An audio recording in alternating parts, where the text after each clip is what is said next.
Hello and welcome back.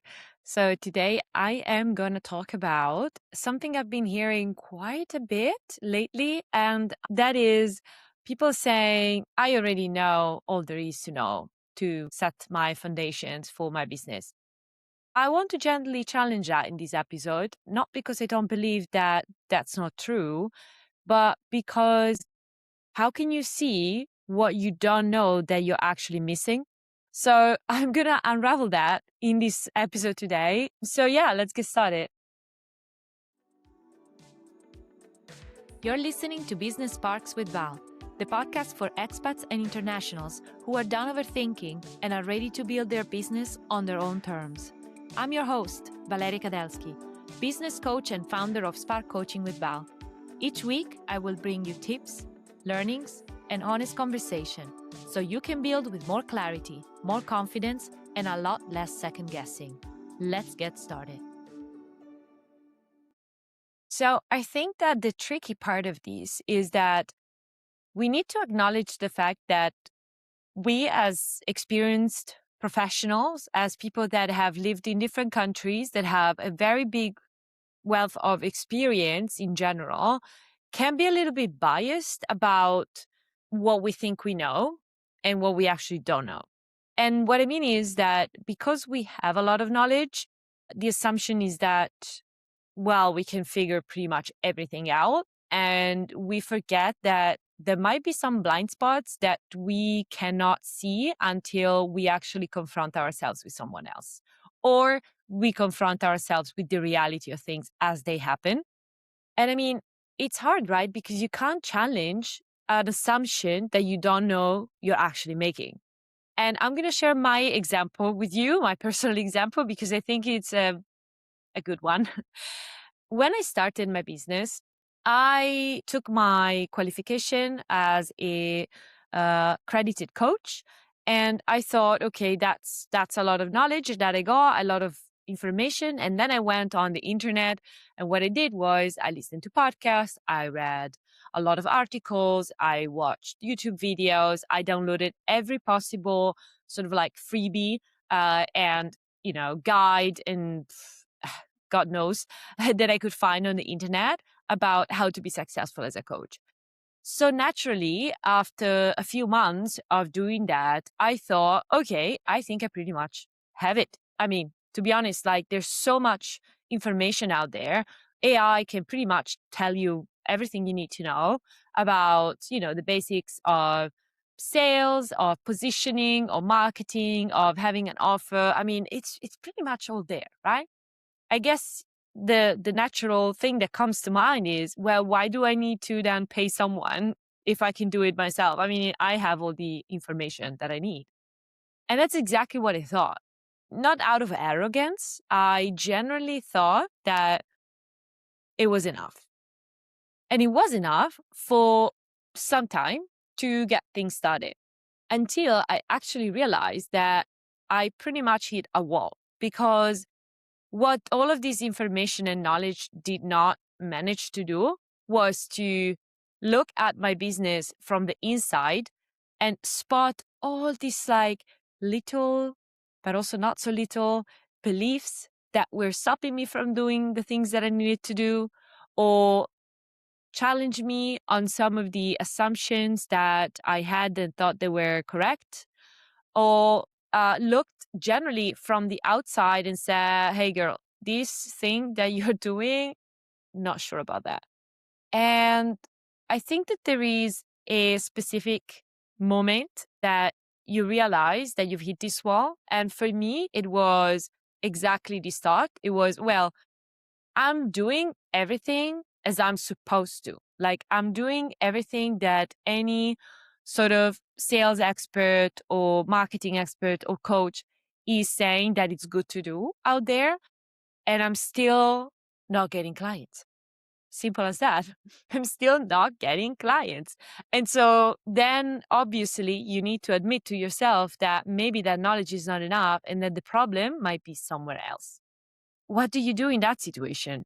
Because I mean, it is a pretty humbling moment where you thought you knew something and then you actually put that in practice and it's not working. and you don't know why. So for me, the most immediate step was actually to admit that, first of all, to myself, and admit that it wasn't because I was actually failing or because my business wasn't good enough per se, but because I needed that external perspective and that challenge that I just couldn't do on my own. Once I actually hired a coach for myself, I didn't look for more information or for specific frameworks that I hadn't found already. And I mean, don't get me wrong, I did get some new ideas on how to do things that were actually quite helpful and I implemented as well. But really, the change allowed me to see things for what they were and not for how I thought they were in my head. More specifically, I realized that my niche was not as specific as I thought it was. And turns out it was not even a niche that I actually wanted to continue with. And that's how I actually shifted from doing more pure career coaching to shifting to working with aspiring entrepreneurs or like early founders. I mean, that was massive, first of all, for me, because it finally allowed me. There's something interesting here about getting that perspective from someone else and finally feel that you are allowed because somebody is part of that thought process. But anyway, it allowed me to double down on that and creating this also positioning and identity for myself that was aligned to what I wanted. And it also uncovered a lot of resistance that I actually had around connecting with people and asking for the sale, because that was something that I was not really doing, but I thought I was. Like, I thought I was actually asking people to buy from me, and turns out I was not.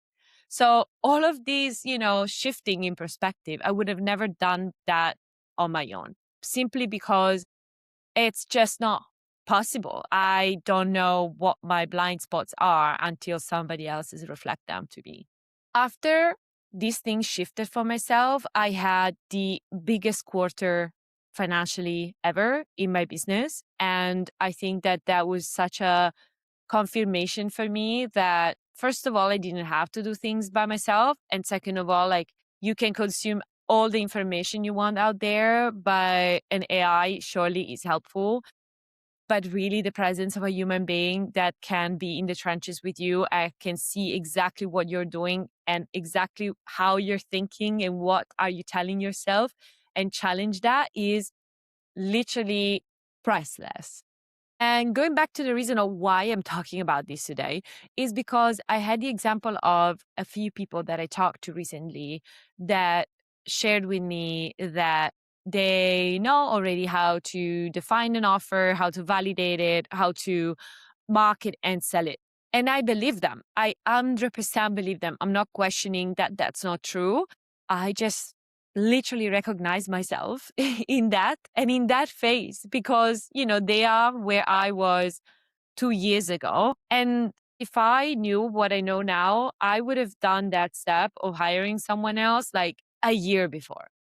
Smart, experienced people are used to be knowledgeable about things, and it's simply part of their identity. It's uncomfortable to be in the position of someone that doesn't know things all of a sudden. So my question there is not like you don't know what you need to do.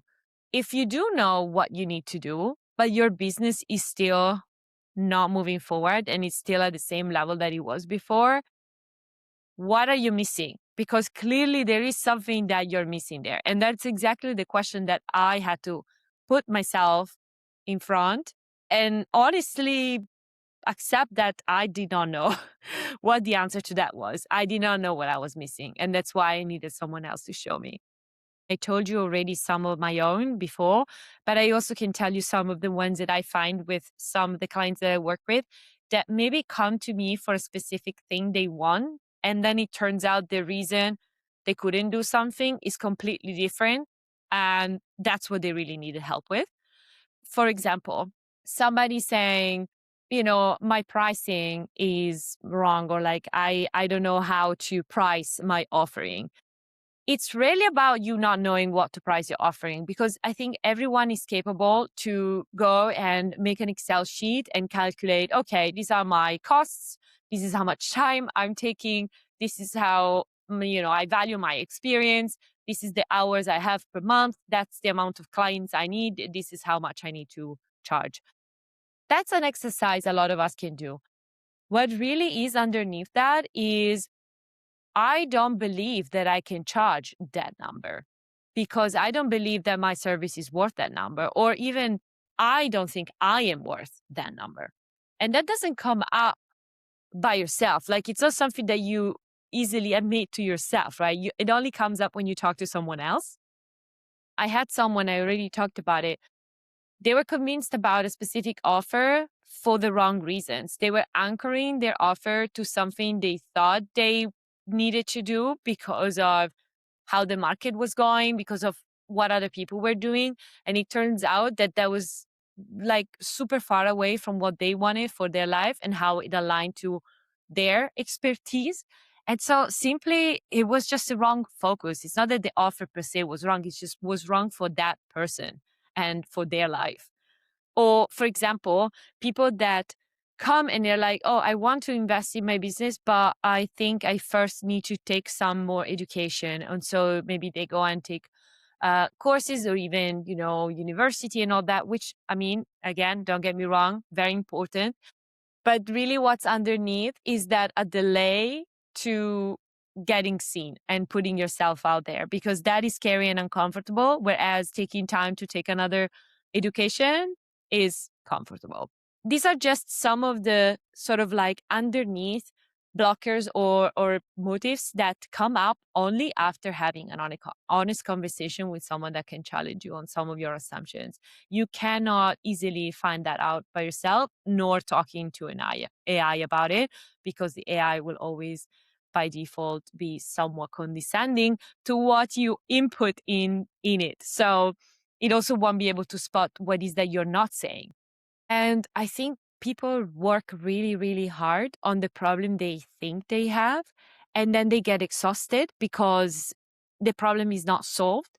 And the reason is that simply it wasn't the right problem. It wasn't what actually was stopping their business to grow or to start. It's usually one level underneath. And then I think there is an extra important layer when you're an expat, when you've lived in different countries and you've learned that you can make it on your own.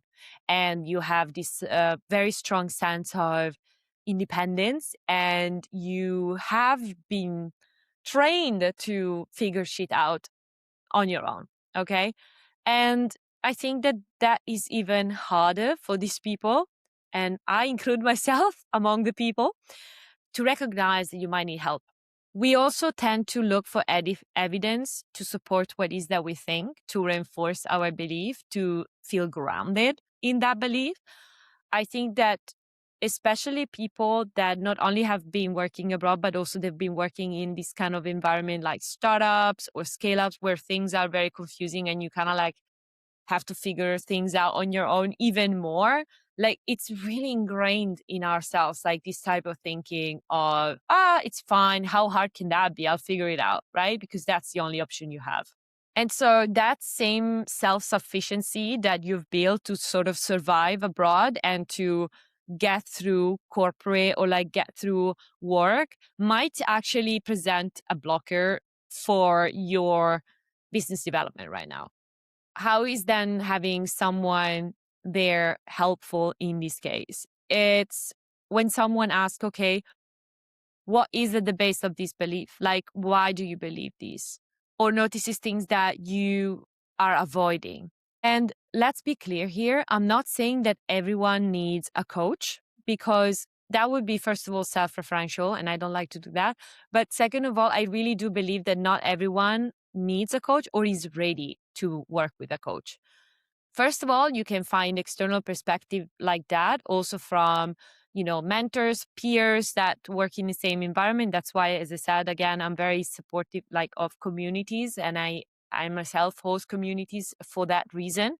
Honest client conversations, masterminds, anything that puts you in a context where other people can basically help you think and spot those blind spots. And then on not everybody's ready for a coach is because if you're actually not open to go through that process of getting challenged, of getting asked questions, of reviewing the beliefs that you have underneath, no coach can help you. Like, it's actually going to be a waste of time and money and energy because you're just going to basically go against whatever is that is the process. So I think like one action that you can do already today is think of one result in your business you would like to have and you're not getting. It could be at any stage. I mean, it could be that you haven't even started, or if you're already working on it for a while, it could be like sharing your offer with someone, like sending that offer to someone and not getting a reply. Like, it could be anything that you hope that you would get, but it's actually not happening. Ask yourself, what am I assuming about why that is the case? So if you're not getting clients, what is the assumption that I'm making about that?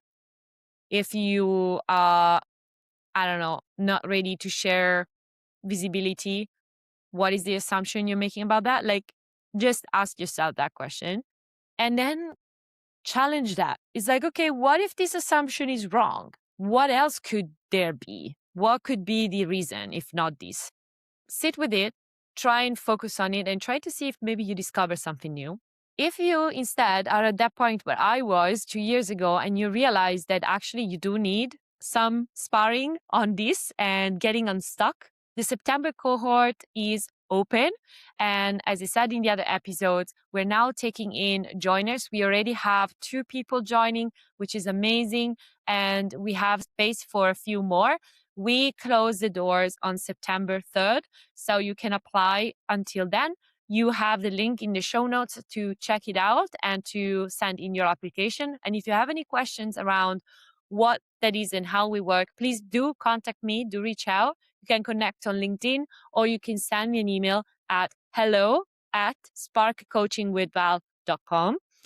And really, I created that space to allow you to bring what is that you're stuck on, to really have people giving you feedback, asking you the right question, and figuring it out together so that you can spot your blind spots and move forward. All right. I hope to see you in there. And otherwise, until next time. Thank you for listening to Business Sparks with Val. I hope today's episode sparked something for you. You can find all my resources, book a free clarity call, or explore working together at sparkcoachingwithval.com. And if this episode was useful, leave a review or share it with someone who's building their own thing abroad. Until next time, your business is waiting. Go make it real.